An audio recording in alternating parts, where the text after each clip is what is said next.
see this beautiful backdrop? I painted it. It's hand painted using nothing but chalkboard paint. It's super simple. It requires absolutely no talent, and I want to teach you how to do it. Let's do it.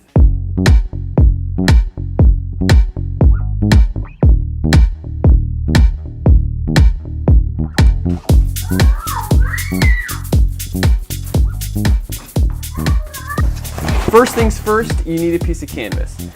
You can go to your local art store and buy like a big sheet of canvas, but that's going to be really expensive. The best thing for you to do is actually go to a hardware store and you get what is called a painter's drop cloth. It's a big like 8x12 piece of canvas that's all folded up, and it's what painters put down on the ground when they're like painting a house so it doesn't spill everywhere.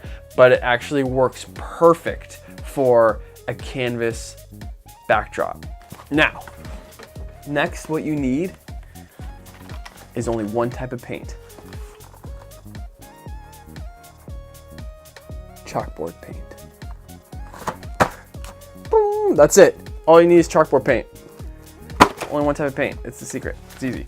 You can really use anything to apply the paint with. You can use a paintbrush, a roller, whatever. For this backdrop, I used a sponge. A kitchen sponge. It has two sides, so you can do like a little roughness to it, or you can do some sponginess on it like this.